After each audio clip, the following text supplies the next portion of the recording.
in the line, or was there a bit of a story behind how Reginald T Dorsey got involved in the A team? You pretty much hit the nail on the head when you mentioned Stephen J. Cannell. He was a great man, and I had auditioned for other shows that he had produced, and I was able to lock down the A team, and from there my career just started to take off with Hardcastle and McCormick, and of course 21 Jump Street, which I did the pilot of. And on a little trivia note, I was actually cast before Johnny Depp was. But Okay. yeah, that was an interesting time, and we had a ball. Um, but you know, the A Team, it was a very popular show at the time. It was up in the top 10 ratings, and just to be a part of it and to get the exposure that comes from, you know, being on a hit show like that was really exciting at the time, and it was a lot of fun. It was a lot of fun, and again, all kudos and praises goes to Stephen J. Cannell because he was a big fan of mine, and I really appreciated him keeping me working. Okay. And Reginald, when you got the announcement that you're going to be on the A team and you're going to play this record deal guy called Billy Rey King, what was your take on the character? How did you want to portray him? How did you want to play him? Did you base him on any previous or current record dealers around the 80s at that sort of time? I sort of got a vibe that there was a bit of a Don King type to him, that Mike Tyson promoter Don King. There almost got a feel that you were going in that sort of direction with him. Well, actually, I didn't play a record promoter on there. Okay. I played the brother to one of the young singers in the group Okay. that Okay. was being pretty much bullied by this record company. Okay. So I played her younger brother, who they ended up kidnapping, and Okay. she goes to the A team in order to get them to help her get me back. And I was this, you know, outstanding young football player in high school at the time, and she couldn't find any other way to come and try to save me other than the A team. And being that I had played football in high school, it was a role that I just walked right into and felt totally at home with. It was a lot of fun. It's a lot of fun, you know, getting back out on the field and playing a little football and knowing what and how to do it, you know, being that I had played before.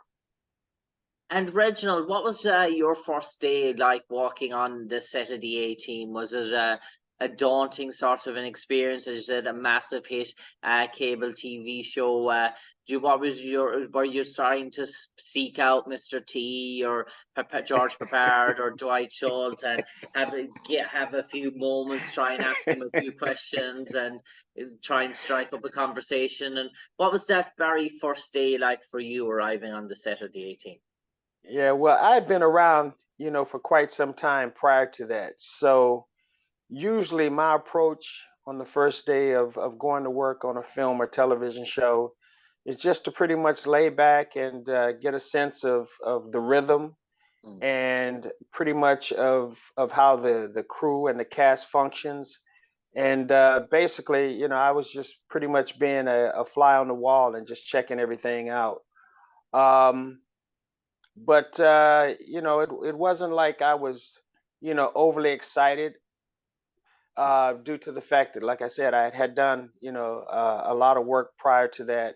Um, and I just approached it like a job, and you know, I wanted to do the best that I possibly could and be as professional as I possibly could, and just get along and you know, make a good show. Mm. And I suppose Reginald, obviously massive stars there like George Peppard, Breakfast and Tiffany's, Audrey Hepburn, Hollywood sort of movie star. What was your interactions with George, maybe on set during your time at the A team, in between takes? How was George Peppard to you? Was he welcoming? Did he say a few words to you, or did you find him a bit of a aloof, or did you find him basically that? Maybe that he didn't sort of fraternize with guest cast or guest star actors, or how was your personal experience or your take on George Peppard, your own personal take on him? You know, it's a funny thing about my career. usually when I've heard that certain actors have a reputation of not being too kind to other actors on sets and what have you. It's funny. Somehow I just seem to get along with those guys. Um, I just lay back, like I said, I do my job, and usually when we have chemistry in a scene, it's very flattering. The star will come over and give me a compliment or something of the particular show that I'm working on. But George was cool. I didn't have one problem with George. He was kind. Um, he was just somebody that knew what his job was. He had had a career, an extensive career at the time, and he was just about to work and going home at 5 o'clock. That's what he did. If it wasn't done by 5 o'clock, you wasn't gonna get it. You'd have to come back the next day. So George was on the clock. That's for definite. George, that's the one big thing that I do remember. Yeah. I mean, you could be in the middle of a scene, and at 5 o'clock, if that scene wasn't wrapped, he was out. We have to pick this up tomorrow. See ya.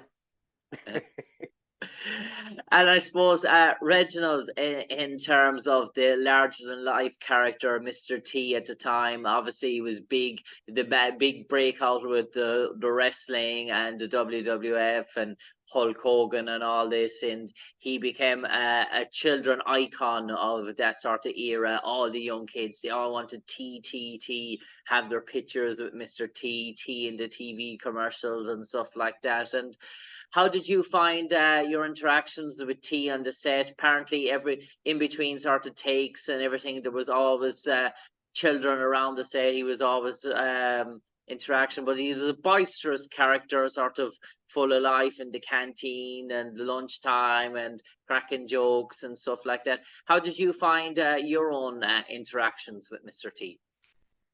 Mr. T was interesting. It was almost like he was still trying to find his footing in terms of this acting game at the time. I just remembered hearing stories about him, prior to going to the set and everything. And again, I was there to do my job. We got along cool. And, he was cool to be around. We had a lot of fun together. But the whole cast was a joy to be around. Everybody, knew what their job was, and they were in a good place at the time, financially, creatively. They had an audience, and when you've got things like that going for you, there's not a whole lot to complain about. So, as I have been in certain situations, you just make the most of it. But I had nothing but love for everybody on the show. Again, they treated me as a professional, and that's basically all I could ask for. I suppose, Reginald, one of the things that get noticed about the A team is the stunts team that they had on the A team, in terms of all the stunts that they did for the TV series. And they were, I say, they were ahead of their time in terms of the 80s. And people say they were slick, smooth operation. The stunts done in the A team was done to a fine tee. Everything was done on time. And obviously, you were there on that episode in between takes. You probably got to see some of the stunts that the stunt team and the stunt doubles were doing for the A team. Were you sort of taken back by how good they were, and did you like to go and observe the stunts taking place that were happening on the A team like a sponge, maybe, and take it in? Oh, absolutely. Being an athlete myself, like I said, having played football in high school, and I'm a rodeo cowboy as well. Um, a lot of times I gravitate towards stuntmen and they gravitate towards me, because if I'm put in a situation on a set where I've got to do something, they'll usually give me the opportunity to do it first, depending on how dangerous it is, or what it entails.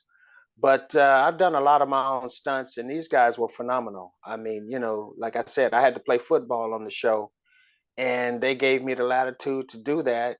And again, it's nothing but respect for those guys. and how they do what they do and go about their business, because they take a lot of hits, no pun intended. And like you said, the A team, they had one of the best stunt teams in the business. And nothing but love for those guys again.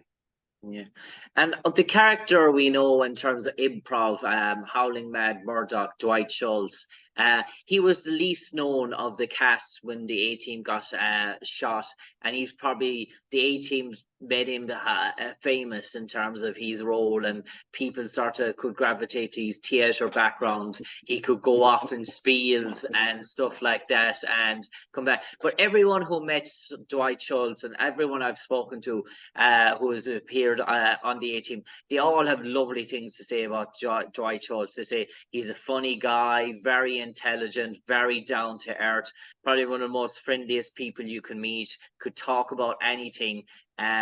Very humble to everyone, treats everyone the sort of same. And people say if there was one guy that they would like to have remained a friendship with, one, that he was that guy. Is Dwight Schultz that lovable, that guy? Is he one of the most intelligent people you meet? And for you, did you find that Dwight Schultz is that type of person you would like to have as your next door neighbor? Absolutely. Very down to earth. Had a good time with the role that he did on the show. I mean, he had the latitude to just do anything pretty much.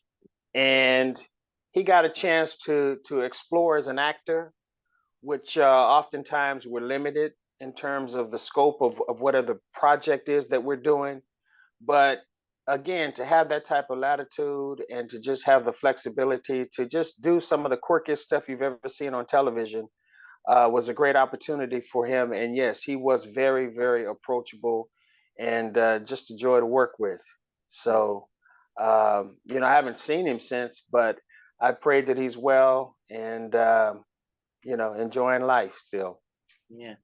And I suppose Reginald, the A Team was a testosterone driven show. It was machoism. It was boys against the world type scenario. The classic sort of army type guys who are rebellious, fight for the little guy sort of stuff. Fast cars, loads of stunts, young, beautiful women, sort of stuff like that. And it was the modern sort of dream sort of concept. And do you feel that maybe that era suited the A Team, the 80s sort of era, that why it was so popular, it just fell into a right era, a right genre for it, that it was right for its time, that maybe, who knows, today would it have been such a hit with everything going on in the world, do you feel? Absolutely. During the 80s, it was a fun time. People liked to party. There was men out flexing their muscles with their cars and just it was a time of exploration. And the A Team, in terms of what they brought into the 80s, were stability. you know they brought stability, they brought manhood into the forefront of things. And as you said, they were there to fight for the little guy. And how often do we need those type of people to reemerge?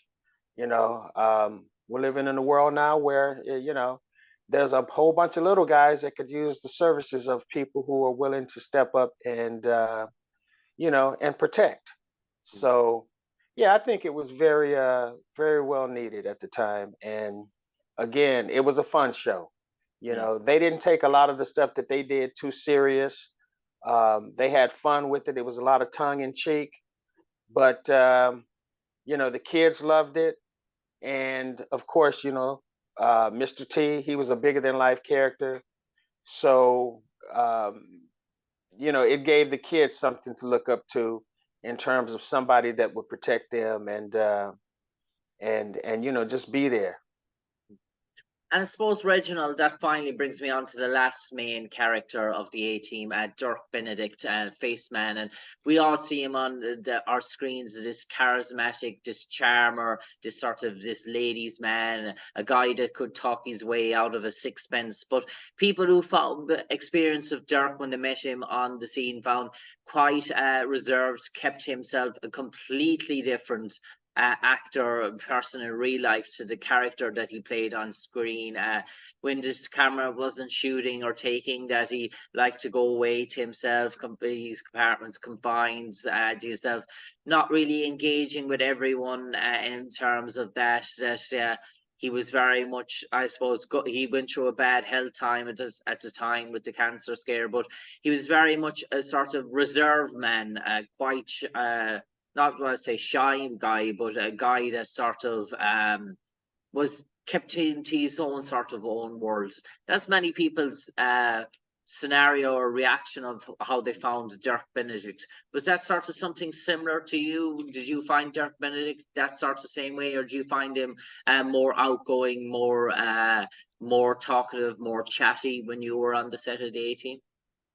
I definitely wouldn't say chatty, but you know, just about his business, approachable, but at the same time, you know, he was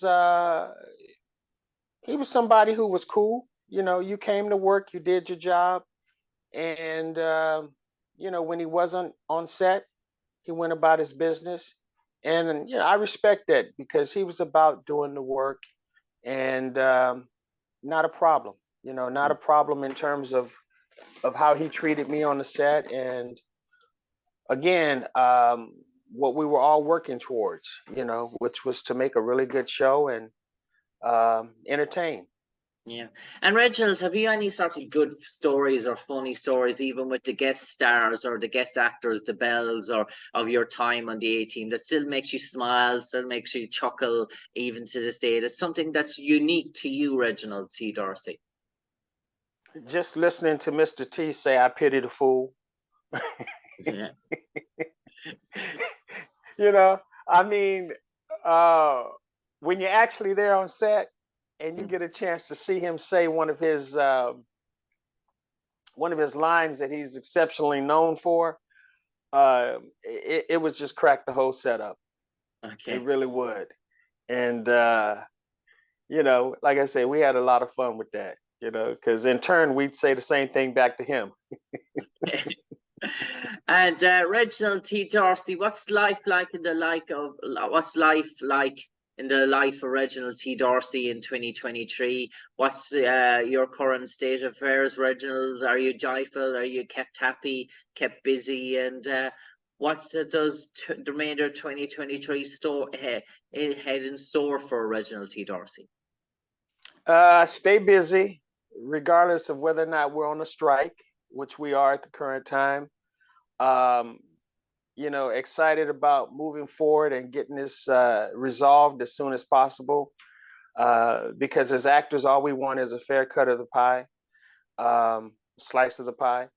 Um, but currently, I train horses, and I own 3 horses, and I teach riding lessons a couple times a week.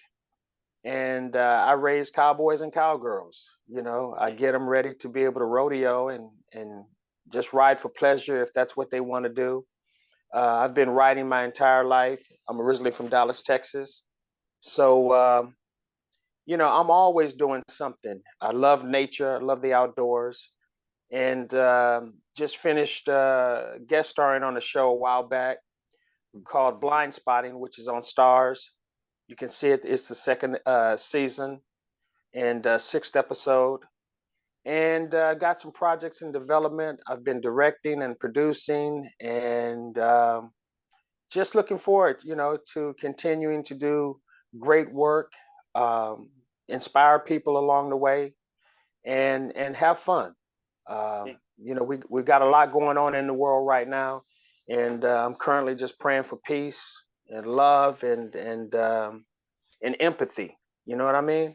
Yeah. Um, but I have no complaints personally. My life is great. Um, and like I said, just really want to make a difference in the world and try to touch people in a positive light. And so that brings us on finally to Reginald T Dorsey.